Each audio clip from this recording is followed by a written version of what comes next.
Why is pen testing so important? Yeah, so pen testing is obviously, it's one of those things that's it's kind of basic security these days, because obviously if you have external facing infrastructure, so infrastructure facing the internet, it's probably constantly getting attacked anyway. You just don't know about it half the time, but obviously you only find out about it when it's too late. So pretty much every company that's got external facing infrastructure, so stuff facing the internet, really needs to be doing some form of testing or vulnerability scanning. What are some of the big challenges that companies are facing when it comes to keeping those hackers out?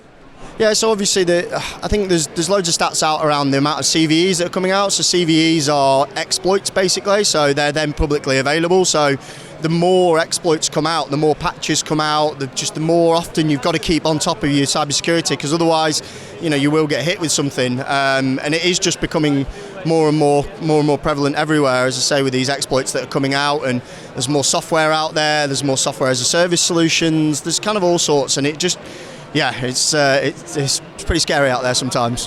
What is Pentesting People here to talk about today with some of the attendees, and what makes you different from other pen testing providers?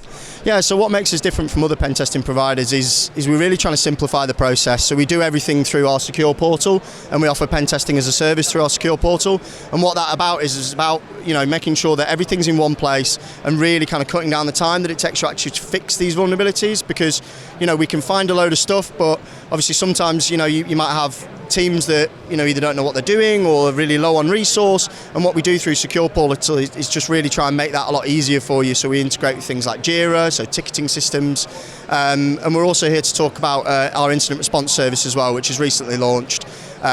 So we're really kind of looking to help organisations that have had a breach, or to put in place plans to stop them having a breach in future. To stop them having a breach in future.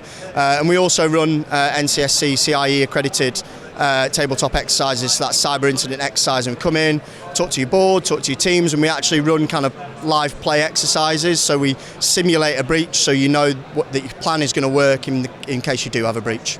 If you could use one word to describe the state of cybersecurity in 2024, what would it be and why?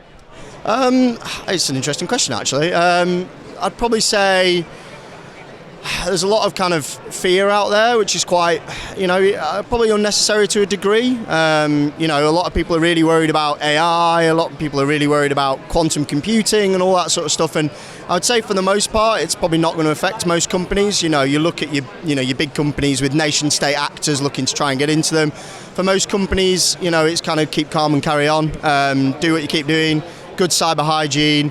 Keep doing your pen testing, keep doing, what you need to do, keep up with your compliance, and, obviously, hopefully you'll be absolutely fine.